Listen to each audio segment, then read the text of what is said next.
So this is a demonstration of the Carestream Image Suite digital x-ray system. Down here in the bottom left corner, this is the button where we start a new patient. This patient can actually be started from a remote computer also. Any computer in the office, we can set the Image Suite software on and you would have the same capability. Very simple to start a new patient. If you want to put in a patient ID number, you can, or we can make it automatically assign a patient. So if the patient's been in previously, all we have to do is type in their name and it'll show us that patient. So I'm going to just click on that patient and it'll revert back to the patient ID number.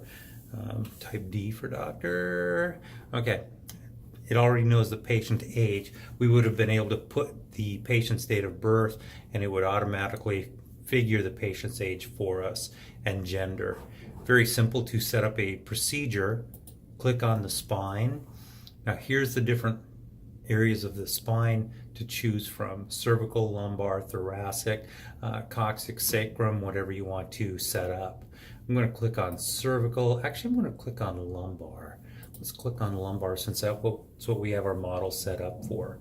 Currently over here on the right hand side, you'll see the different views. There's also procedures. We can do procedures if you have specific procedures you like to do normally. Let's say a 3-view cervical, 2-view thoracic, 2-view lumbar. That way when you choose a procedure, those are the views that will automatically populate within the software.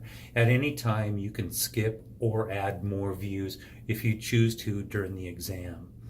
When we're ready to shoot the x-rays, all we have to do is click on the start button down here on the bottom right corner and it takes us into the acquisition mode.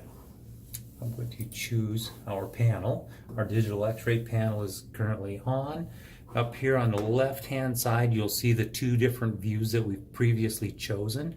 Again, down here in the bottom you can add views. Again, takes you back to this little area here so we can choose which views we want to add into the exam. If you want to save those in the exam, just hit the save button and they will be added into the exam. I'm going to start with the lumbar spine A to P. As soon as we have the positioning of the patient set up, the measurements, all we have to do at this point with the touchscreen monitor, click the activate button. 2 to 3 seconds after you click on the activate button, you'll see that this goes to ready. So the panel is now in a ready state. So now I'm going to just make the exposure of the patient. Okay. Now it's currently downloading and processing the image. There is our image. Now you'll see the grid lines and they will disappear as it processes. Ben, go ahead and switch the camera over to our patient. You'll see that all we're doing is taking x-rays on a skeleton. That's why you don't see any soft tissue. Very simple to adjust density and contrast. Right click, up and down is contrast, left and right is density. Okay. Now, if we like that x-ray, we're just going to click on the accept button and you still have part of your 2-minute timer, so it's still activated, it's still ready. So you reposition the patient and at this point you're just going to prep and expose, and again here comes our image. Okay, I'm going to stop taking x-rays. That's enough exposure for this patient. We don't want to over-radiate them. I'm going to go back into this image and describe a few things for you. Up here in the upper right corner, we have what's called the exposure index. The exposure index should be between 14 and 1800, and that just gives us a reading how much radiation the panel got for this specific exposure. And all exposures, even though they're different as far as their algorithm, they all want to be between 14 and 1800 for a really good exposure on that image. If you left click in here, you'll see that 3 panels of markers will populate. So you can choose left, right markers. You'll see we already have our lead letter on the image, on the Bucky, so we don't really have to worry about using markers. But if this were a flexion or extension, you could choose that You can reposition it, you can resize it. Very simple to do. Close.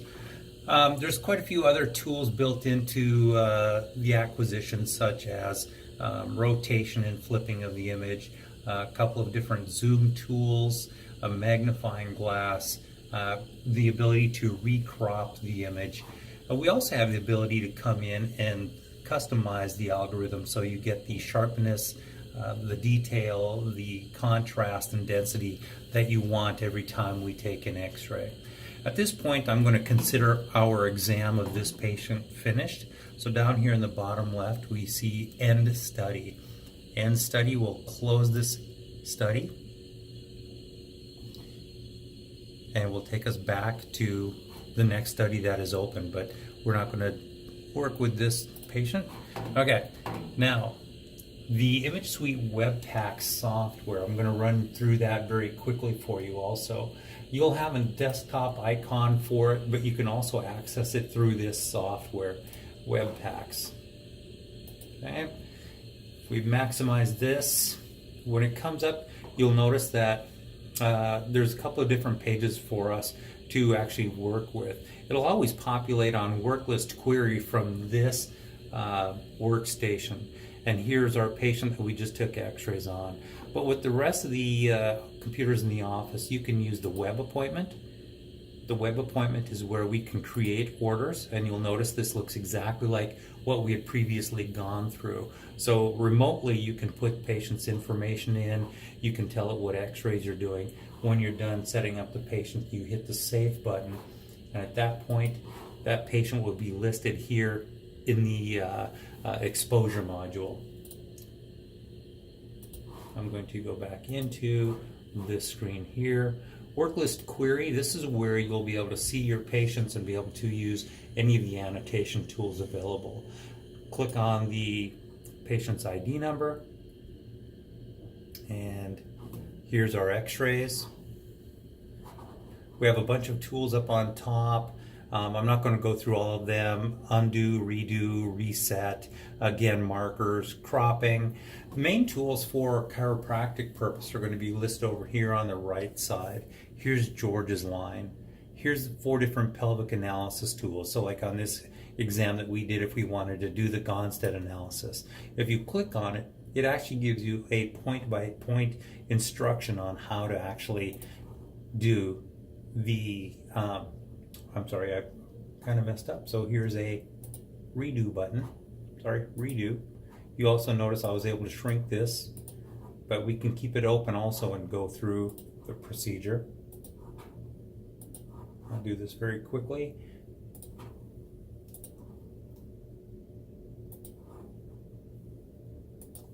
Even though we can't see some of these landmarks very well, this will still give you a good clue as to how the software actually works.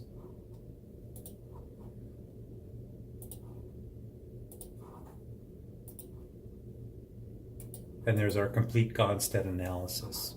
If I hit the reset button here, the reset will actually take it back to the original image without annotations.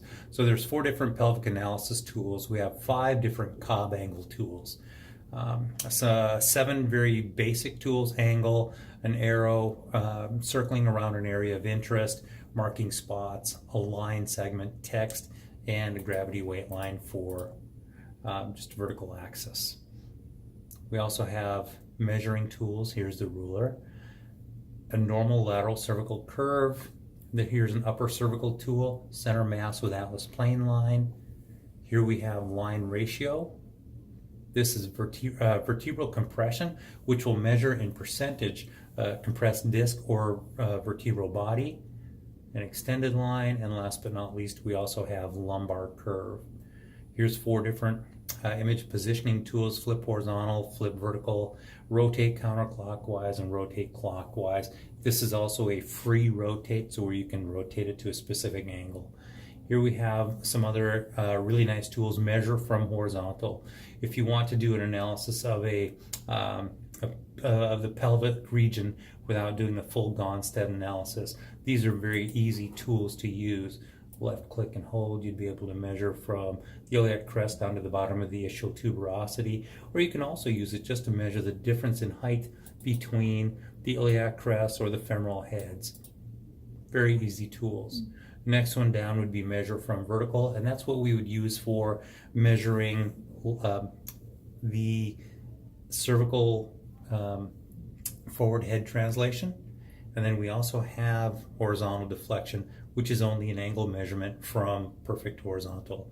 And that is the basics of the tools that we'll get into for ImageSuite. I'm going to go ahead and close this patient. It says save, the changes were saved successfully. And then if we open the patient back up, you'll notice that the annotations that we have saved are still there. Okay. And with that, that's the basic explanation of ImageSuite, acquiring and review of the X-rays.